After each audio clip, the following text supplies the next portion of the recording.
ሰላም ጤና ይስጥልኝ የተወደዳችሁ የሰለዳ ሚዲያ አድማጭ ተመልካቾቻችን እንዴት ቆያችሁ? ለዕለቱ መራርጠን ወደ እናንተ ለማድረስ ያዘጋጀናቸው አዳዲስ ትኩስና ወቅታዊ መረጃዎችን ይዘን ቀርበናል። መረጃዎቻችን እየተከታተላችሁ እስከ ፕሮግራማችን ፍጻሜ ከኛ ጋር እንድትቆዩ ከወዲሁ በታላቅ አክብሮት ጋብዛለሁኝ።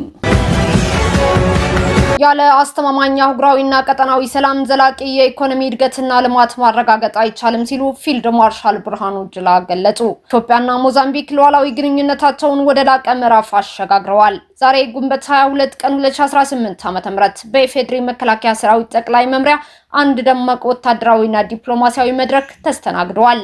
በሞዛምቢክ ጠቅላይ ኤታማዦር ሹም በጀነራል ጁሊዮ ዶስ ሳንቶስ ጃኔ የተመራው ከፍተኛ ወታደራዊ ልዑክ በጠቅላይ መምሪያው ቢሮ ሲደርስ በኢፌዴሪ ጦር ኃይሎች ጠቅላይ ኤታማዦር ሹም በክቡር ፊልድ ማርሻል ብርሃኑ ጁላ ደማቅ አቀባበል ተደርጎለታል። የሁለቱ ሀገራት ከፍተኛ ወታደራዊ አመራሮች በተገኙበት በዚህ መድረክ ላይ ፊልድ ማርሻል ብርሃኑ ጁላ ባደረጉት ንግግር የኢትዮጵያና የሞዛምቢክ ግንኙነት የትላንት ሳይሆን የቆየ ታሪካዊ መሰረት ያለው መሆኑን አውስተዋል። ይህ ወዳጅነት በጽኑ የፓን አፍሪካኒዝም መርሆች በአህጉራዊ አንድነትና በማይናወጥ ጽናት ላይ የተገነባ መሆኑንም በኩራት ፊልድ ማርሻል ብርሃኑ ጁላ ገልጸዋል። የኢፌዴሪ ጦር ኃይሎች ጠቅላይ ኤታማዦር ሹም ፊልድ ማርሻል ብርሃኑ ጁላ በአጽንኦት እንደተናገሩት አህጉራዊና ቀጠናዊ ሰላም ሳይረጋገጥ ስለ እድገትና ብልጽግና ማሰብ አይቻልም ብለዋል። አያይዞም ፊልድ ማርሻሉ የሁለት ሀገራት ወዳጅነት መጠናከር የቀጠናውን ሰላምና ደህንነት ለማስጠበቅ የሚኖረው ሚና ከፍተኛ መሆኑን ጠቅሰው በተለይም ሽብርተኝነትን በጋራ በመዋጋት በሳይበር ደህንነትና በመሰል የቴክኖሎጂ የትብብር መስኮች ዙሪያ ሀገራቱ በቅንጅትና በአንድነት ሊቆሙ እንደሚገባ ጥሪያቸውን አቅርበዋል። የሞዛምቢክ ጠቅላይ ኤታማዦር ሹም ጀነራል ጁሊዮ ዶስ ሳንቶስ ጃኔ በበኩላቸው ከኢትዮጵያ ጋር በወታደራዊ ዘርፍ አብሮ መስራት ለአፍሪካ ሰላም መከበር ያለውን ፋይዳ አምነዋል። ጀነራሉ አክለውም ኢትዮጵያ ካላት ሰፊ ወታደራዊ ታሪክና ተሞክሮ በመነሳት በተለይ በትምህርትና ስልጠና ዘርፍ ትልቅ ልምድና ተሞክሮ ለመቅሰም ፍላጎት እንዳላቸው በግልጽ ተናግረዋል። የኢፌዴሪ መከላከያ ውጭ ግንኙነትና ወታደራዊ ትብብር ዋና ዳይሬክተር ሜጀር ጀነራል ተሾመ ገመቹ እንደገለጹት ይህ የሁለትዮሽ መድረክ ቀደም ሲል በወረቀት ላይ የተፈረሙ የትብብር ስምምነቶችን ወደ ቀጥታ ተግባር የለወጠና የቀጣይ ጉዞን አቅጣጫ ያስቀመጠ ስኬታማ ውይይት ነው ብለውታል።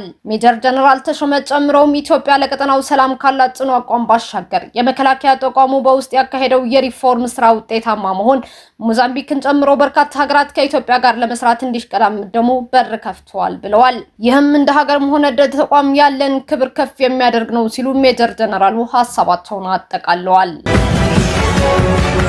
የህወሓት ቡድን በሰሜን ኢትዮጵያ በተለያዩ ግንባሮች አዳዲስ ጦርነቶችን ለመክፈት ያለመ መጠነ ሰፊ የሰራዊት ምድብና ዝግጅት እያደረገ መሆኑ ተሰማ።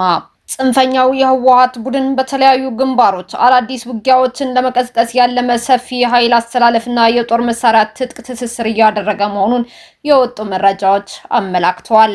በጽንፈኛው ህወሓት ታቅዷል የተባሉት ዝርዝር የግንባር ስምሪቶችም የሳምረ አበርገሌ ዋግ ግንባር ከቅዳሚት እስከ ሐሙሲት ተላጀ ባለው መስመር ላይ የህወሓቱ አርሚ 26 እና የአገው ሸንጎ ኃይሎች በጋራ ተሰልፈዋል ተብሏል። የነቅሰገ ጻታ ጸግብጂ ሰቆጣ ግንባር የህወሓቱ አርሚ 31 ከአገው ሸንጎ ኃይሎች ጋር በመሆን በጋራ ምሽግ ይዘዋል። የኩረምዛታ መስመር ወደ ሐሙሲት ሰቆጣ አቅጣጫ ያነጣጠረ የህወሓቱ አርሚ 31 ወታደራዊ እንቅስቃሴም ተመዝግበዋል። የዶጊያት መረዋ አርጸጻ ዝባን ላሊበላ ግንባር ወደ ሰሊጋሽና አቅጣጫ ያዘነበለ ሲሆን የፋኖ ኃይሎችና የተወሰኑ የህወሓት አርሚ 24 አባላትን ያካተተ ስምሪት መሆኑም ተሰምቷል።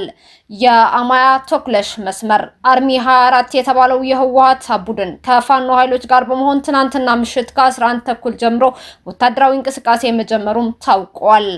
የቆቦ ወልዲያ መስመር የተወሰኑ የፋኖ ኃይሎችና የህወሓት አርሚ 31 በጋራ ተሰማርተው ይገኛሉ ተብሏል። ከጨርጨር እስከ ዘቡል ያለው መስመር የህወሓቱ አርሚ 43 ከፋኖ ኃይሎች ጋር በጋራ ተሰልፈዋል ተብሏል።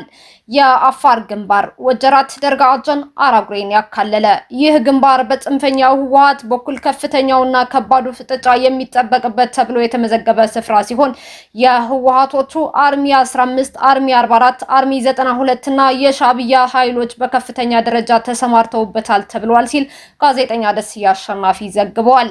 ከዚሁ ወታደራዊ እንቅስቃሴ ጋር በተያያዘ የሐራ መሬት የትግራይ የሰላም ኃይል በቀላሉ መቀሌን ሊቆጣጠር ይችላል የሚል ከፍተኛ ስጋት በጽንፈኛው የህወሓት ቡድን ዘንድ መፈጠሩ ተገልጿል። ይህን ስጋት ያደረበት ጽንፈኛው ህወሓት ዋና ክፍለ ጦሮችን ያካተተው የህወሓቱ አርሚ 22 ሙሉ በሙሉ እንዲሁም ከአርሚ 42 የተወሰደ አንድ ኮር መቀሌን ለመጠበቅ በተጠባባቂነት እንዲመደቡ አድርጓልም ተብሏል። በሌላ በኩል በህወሓት ቡድን የውስጥ ክፍፍል በተመለከተ የነደብረጽዮንና የፈትለ ወርቅ ሞንጆሪኖ ቡድን በድርጅቱ ከፍተኛ አመራሮች የሚባሉ ግለሰቦች ላይ እርምጃ መውሰዱ ተሰምቷል።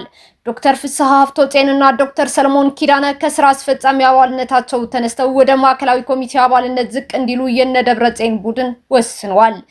የቡድኑን አሰራርና ዲሲፕሊን ጥሰዋል በሚል ወይዘሮ ሊያ ካሳና አቶ ተክላይ ገብረመድህን የጽኑ አሊያም ከባድ ማስጠንቀቂያ መሰጠቱም ከድርጅቱ ውስጥ እየወጡ ያሉ መረጃዎች አመላክተዋል።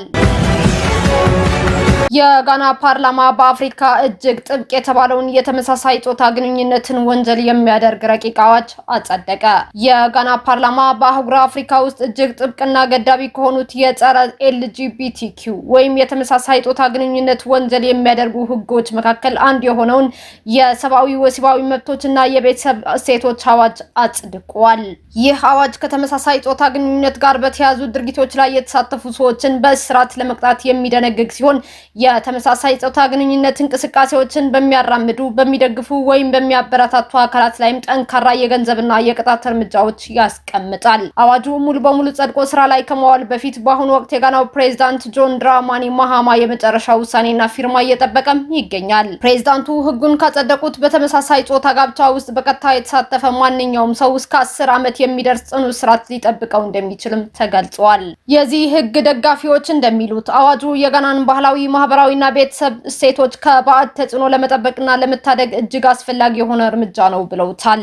በአንጻሩ ግን ይህ የፓርላማ ውሳኔ በዓለም አቀፍ ድርጅቶችና በሰብአዊ መብት ተሟጋቾች ቡድኖች ዘንድ ከፍተኛ ትችትና ውግዘት እየጋጠመውም ይገኛል። ጋና እንደ አውሮፓውያን አቆጣጠር በ2024 ተመሳሳይ ህግ ብታወጣም የወቅቱ ፕሬዝዳንት አኩፎ አዶ ሳያጸድቁት በመቅረታቸው ተፈጻሚ ሳይሆን ቀርቷል። ፕሬዝዳንት ማሃማ ስልጣን ከተረከቡ በኋላ ህጉ እንዲጸድቅ እንደሚፈልጉ ተናግረው ሁለት ጾታዎች ወንድና ሴት ብቻ በሚለው መርህና እሴት አምናለው እንዲሁም ጋብቻ በወንድና በሴት መካከል ብቻ ነው ብለው ነበር። ከቅርብ ዓመታት ወዲህ በርካታ አፍሪካ ሀገራት በተመሳሳይ ጾታ አፍቃሪያን ላይ እርምጃዎች እየወሰዱም ይገኛሉ። የሴኔጋል ህዝብ ተወካዮች ምክር ቤት በመጋቢት ወር ተመሳሳይ ህግ ያጸደቀ ሲሆን የተመሳሳይ ጾታ አፍቃሪ ጥንዶች ወሲብ ሲፈጽሙ ቢያዙ እስከ 10 ዓመት በሚደርስ እስራት እንደሚቀጡ ደንግጓል። በተጨማሪም የተመሳሳይ ጾታ ተግባራትን በሚያስተዋውቁ ተግባራት ላይ ተሳትፎ መገኘትም ወንጀል ሆነዋል። ኡጋንዳ እንደ አውሮፓውያን አቆጣጠር በ2023 የተወሰነ የተመሳሳይ ጾታ ተግባር ላይ የሞት ቅጣትም ደንግጋለች።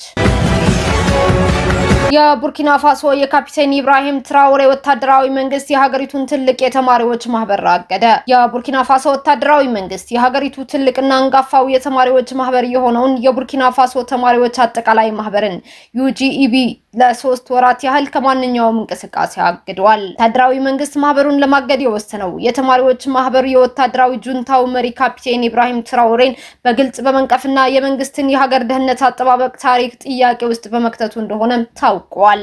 የሀገሪቱ ባለስልጣናት የተማሪዎች ማህበሩን ሽብርተኝነትን ያወድሳል በሚል ከባድ ወንጀል የከሰሱት ሲሆን በማህበሩ መሪዎች ላይ አፋጣኝ የወንጀል ምርመራ መጀመሩን አስታውቀዋል።